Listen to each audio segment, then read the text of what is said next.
서울광역방송센터입니다. 케네디 오바마도 40대 미국 대통령이 됐다. 여의도 초대석 1985년 3월 31일생 만 40세 1개월 나이에 대선 출사표를 던진 이준석 개혁신당 의원과 대선 얘기해 보겠습니다. 의원님 어서 오십시오. 네, 안녕하십니까.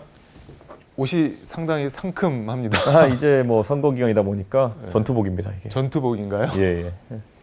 일단 대선 얘기는 조금 뒤에 하고 어제 내란 우두머리 혐의 윤석열 전 대통령 두 번째 공판이 열렸는데 계엄은 가치 중립적이다, 수단에 불과하다, 칼 썼다고 살인 아니다. 이게 다 무슨 말일까요, 이게? 그러니까 이미 헌법재판소에서 탄핵 심판할 때부터 이 계엄에 대해서 발뺌하기 위한 윤석열 대통령의 세계관은 특이했습니다. 윤석열 대통령의 비유를 그대로 받아들이자면요. 칼을 써가지고 말 그대로 살인을 했다고 문제되는 거 아니겠습니까? 네. 국가기관을 장악하려고 했던 그런 움직임이 있었기 때문에 많은 사람들이 이거는 문제 있는 계엄이다 지적하는 겁니다. 그러니까 이것도 사실 죄를 자복하는 거나 마찬가지다 이렇게 생각합니다. 아, 본인이 칼을 쓴 거는 인정을 한 거네요, 그러니까. 그렇죠. 예, 그러니까 이 비유를 왜 이렇게 하는지 모르겠습니다. 이걸 뭐 창의적이라고 봐야 되나요? 뭐 계몽용 주장도 그렇고 뭐 이런 표현들이.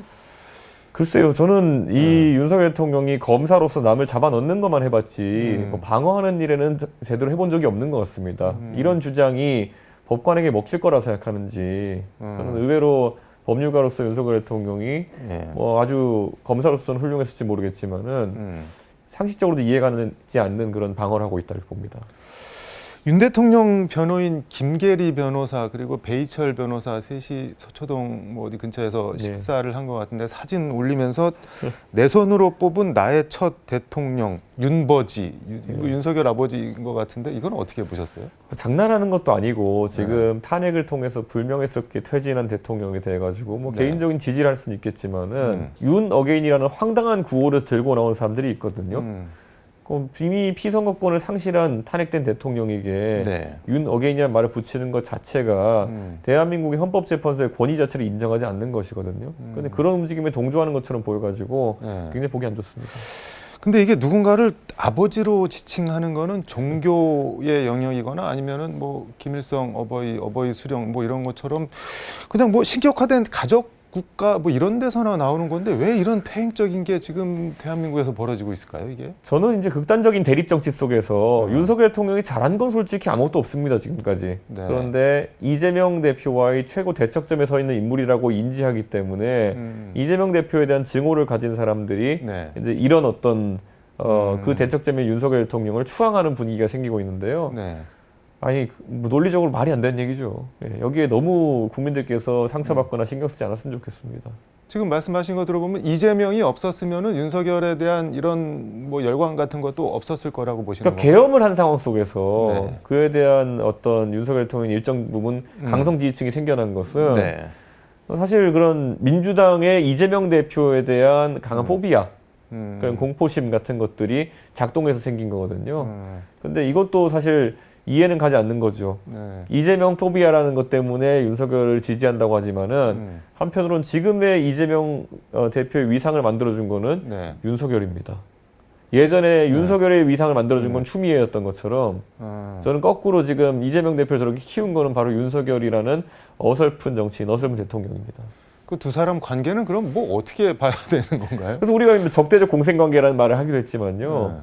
지금 이제 형사재판을 이재명 대표가 오늘도 아마 제가 알기로 서초동 법정에 출석하는 걸로 알고 있는데 이런 받는 과정이지만 또 한편으로는 그걸 못 참고 계엄을 일으킬 정도로 한심한 사람이기 때문에 저는 이거는 적대적 공생관계에 가깝다 이렇게 봅니다. 자해 아닌가요? 적대적 공생이라기보다는? 그러니까 이해가 안 가는 상황이죠. 지금까지 적대적 공생이었다가 결정적으로 사법 리스크라는 것 때문에 이재명 대표가 고생하는 순간에 계엄을 터뜨려가지고 그걸 해소시켜주는 거랑 마찬가지 아닙니까? 그러니까 저는 전혀 윤석열 대통령은 전략적 사고도 없고 결국 자기 내키는 대로 욱하는 대로 움직이는 사람이구나라는 걸 다시 확인할 수 있습니다. 민주당 경선은 이재명 전 대표가 압도적인데 뭐 거의 90%인데 이거는 김대중 대통령이 대선 경선에서도 받아보지 못한 숫자인데 어떻게 보시나요? 이재명 대표가 결국 당을 장악하는 데 성공했다 이렇게 말할 수밖에 없고요. 당을 장악한 이재명 대표가 총선 과정에서 공천 때 보여준 모습이나 이런 것이 굉장한 일방주의였거든요. 네. 만약에 이재명이라는 사람이 국가의 권력과 의회 의석까지 다 차지하게 되면은 얼마나 일방 통행에 가까운 국정 운영을 보여줄까 이런 것에 대한 두려움이 또 사람들에게 자리 잡을 수 있는 그런 상황입니다. 근데 뭐 일방적이라고 말씀을 하셨는데 여론조사 나온 거 보면은 다대일 구도에서도 이재명 전 대표가 50%를 넘는, 그러니까 다른 사람 다 합쳐도 이재명 대표가 더 많게 나오는 이런 여론조사는 그럼 어떻게 봐야 될까요? 이거야말로 또 윤석열 대통령이 지금 이미 탄핵까지 당한 마당에 계속 본인을 존재감을 과시하려고 하면서 많은 사람들에게 야, 저 윤석열부터 확실하게 끝내는 게 굉장히 중요하겠구나라는 인상을 심어주고 있는 겁니다. 사실 원래대로라면은 윤석열 대통령은 이미 정치적 사망을 한 상태가 돼야 되는 것이고 미래를 놓고 대안 경쟁을 해야 되는 것인데 네. 이분이 존재감이 워낙 세고 일주일마다 이상한 소리 자꾸 하시기 때문에 국면이 전환이 안 되고 있는 것이다. 그래서 윤석열 대통령은 정말 정치에 입문했을 때부터 네. 그때 본인이 어디 얘기하면서 보수 정당을 뽀개버린다 뭐 이런 얘기도 한 적이 있거든요. 네. 그 역할을 충실히 하고 계시다 이런 생각이 듭니다. 보수 정당 뽀개는 거는 확실하게 뽀개고 있는 것 같은 느낌이 드는데. 거의 뭐 뽀개고 믹서기에 갈아 넣고 지금 거의 이제 다 그렇게 하고 있는 것 같습니다. 사실 제일 먼저 물어봤어야 되는데 대선 출사표 던지셨는데 지금 이 시기에 왜 이준석이 나와야 하냐? 지금 뭐 국제적으로 트럼프가 통상 분쟁을 일으키는 것이나 네. 아니면 중국이 이제 과학기술 굴기를 통해 가지고 네. 대한민국의 핵심 산업들과 경쟁하는 모습 보면서 우리 국민들이 많은 걱정을 하고 있습니다. 그런데 지금 대한민국의 국제적 감각을 갖춘 지도자가 나와야 되는데 네. 뭐 지금까지 문재인 대통령, 윤석열 대통령 해외 나가시면은 항상 이렇게 나무 토막처럼 앉아가지고 별 얘기 안 하시거나 졸다가 걸리거나 아니 우리 윤 대통령은 또 그 욕설 비슷한 거 하다가 걸리시고 뭐 이런 일들만 있지 않습니까? 그러니까 저는 이제 글로벌 환경에 나가서도 할 네. 말을 하고 또 실질적인 외교를 잘할 수 있는 지도자가 필요하다 해서 네. 국제적인 감각이 제가 있다고 생각하기 때문에 그 부분이 중요하고 두 번째는 과학기술. 네. 지금까지는 전부 다 법률가 출신들, 변호사 출신들 이런 분들이 정치를 하다 보니까 네. 과거 얘기만 하고 사실 미래 얘기 안 합니다. 그리고 과학기술에 대해서도 피상적으로 이제 접근하기 때문에 AI 그러면은 구체적으로 데이터를 어떻게 수집하도록 도울지 네. 그리고 모델 같은 것들을 키울 때 어떤 규제를 없애야 될지 이런 것들이 얘기가 나와야 되는데 지금 이재명 대표가 뜬금없이 뭐 100조 투자하겠습니다 뭐 이런 얘기 네. 사실 좀 공허한 얘기거든요. 그랬더니만 그걸 받는답시고 한동훈 후보 같은 경우에는 네. 나는 200조 뭐 이러고 있는 거거든요. 뭐 포커 하나요? 제가 뭐 받고. 경마장도 아니고 도박장도 아니고 네. 왜 이런 식의 공약 대결을 하는 것인지 모르겠다라는 얘기를 했던 거고요. 굳이 따지자면은 저나 안철수 후보 정도 되는 정도가 지금 그래도 좀 구체적인 AI에 대한 얘기를 하고 있고 네. 나머진 다 그냥 뭐 100조, 200조, 50조 이런 얘기하고 있는 거거든요. 그런데 이런 식의 지도자들이 네. 앞으로 중국과의 과학기술 경쟁에서 네. 대한민국을 이끌 수는 없다. 저는 그런 생각을 갖고 있기 때문에 제가 적임자로 생각합니다. 근데 만 40세 1개월 예. 너무 이르다, 좀 더 잊고 나와야 되는 거 아니냐, 뭐 그런 얘기도 있습니다. 오바마, 네. 케네디, 토니 블레어, 데이빗 캐머런 그리고 지금도 보면은 네. 뭐 캐나다의 저스틴 트루도 음, 이런 사람들 거기다 박정희 제가 말하는 사람들 전부 다 40대 때 한 국가를 이끌었던 사람들입니다. 박정희는 쿠데타 했을 때 44살이었죠. 그렇죠. 그리고 네. 나중에 선거를 했을 때 46 정도로 집권하신 걸 알고 네. 있는데 그러니까 저는 이런 부분에 대해서 이미 전 세계 지도자들이 40대 지도자들이 많고요. 네. 그들이 나쁘지 않은 성과를 내고 있습니다. 저로 말할 것 같으면은 대한민국에서 거대 여당의 네. 당 대표를 지내보기도 했고요. 그를 통해서 대선 지선 승리도 이끌어갔고요. 그다음에 저는 이번에 국회의원 선거에서 네. 3자 구도의 수도권에서 어려운 지역구에서 당선되는 역할도 해봤습니다. 막연하게 지금까지 우리 사회에서 네. 너는 어려, 너는 아직까지 기회가 있잖아, 조금 기다려 이런 말들이 사실 다른 영역에서는 전 통용이 안 돼요. 지금 대한민국 이끌어가는 훌륭한 사업가들, 네. 30, 40대 사업가들 많고요. 하다못해 대한체육회 같은 경우에도 유승민 회장이 이제 당선되면서 네. 젊어지겠다는 의지를 보이고 있는 거잖아요. 근데 왜 정치에서만 계속 그런 식으로 가스라이팅 하면서 뭔지도 얘기 안 하고 너는 무조건 더 배워야 돼. 너는 더 기다려야 돼. 뭐 숙성돼야 돼. 사실 정치인들이 네. 그렇게 만약에 시간 보내면 나중에 가면 또 너는 신선하지 않아. 노예하잖아. 이런 식으로 얘기할 거 아닙니까? 그러니까 그런 가스라이팅에 더 이상 대한민국이 넘어가가지고 국제적인 조류에서 벗어나서는 안 됩니다. 국제적인 조류는 네. 예를 들어 프랑스 같은 나라도 역동적인 민주주의가 있는데 30대에 마크롱을 대통령 만들었던 겁니다. 네. 저는 대한민국이 프랑스의 역동성에 뒤처지는 나라가 아니라 생각합니다. 하긴 생각해 보면은 김영삼 대통령이 1969년에 71년 대선에 출마하겠다면서 40대 기수론 했을 때가 딱 40살이었던 그렇습니다. 것 같네요. 예. 근데 실제로 된 거는 23년 뒤에 됐잖아요. 김영삼. 저는 그런데 만약 그때 김영삼 네. 대통령께서 40대 기수론 펼치고 도전하셨을 때 됐다면은 네. 그 다음에 어쩌면은 민주화가 더 빨리 왔을 수도 있고요. 그럼 우리가 생각하는 5월 광주의 아픔이라든지 네. 이런 것이 없을 수도 있었습니다. 하긴 40대에 김대중 대통령이나 김영삼 대통령이 됐으면은 전두환도 없었을 텐데. 전두환 같은 사람이 등장할 수가 없었고요. 우리가 겪어보지 않은 세대는 잘 모르지만은 하여튼 민주화가 늦어진 것 네. 이런 것들도 40대 기술은 먹혔다면 아쉬운 점이 있습니다.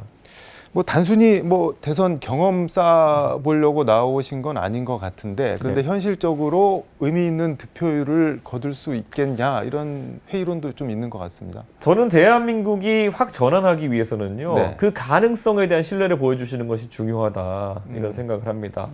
저 이준석이 국민의힘 당대표 하겠다 그랬을 때 네. 많은 사람들이 가능하겠냐 이렇게 물었지만 실제 해냈고요. 그다음에 했을 때 제가 어떤 것을 할 거냐 많은 사람들이 궁금했는데 저같이 새로운 사람이 당선되니까 국민의힘이 소위 서진 정책이라는 네. 정말 호남의 여러 가지 문제를 직접 고민하는 그래서 지금 아마 광주에 계신 분들은 네. 복합 쇼핑몰이 추진되는 걸 보면서 만감이 교차될 겁니다.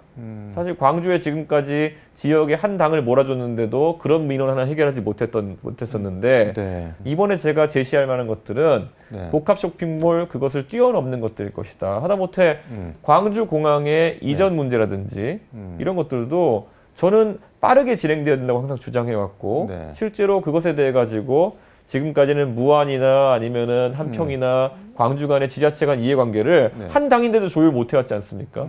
저는 이것을 조율하겠다는 약속 같은 것을 드리겠습니다.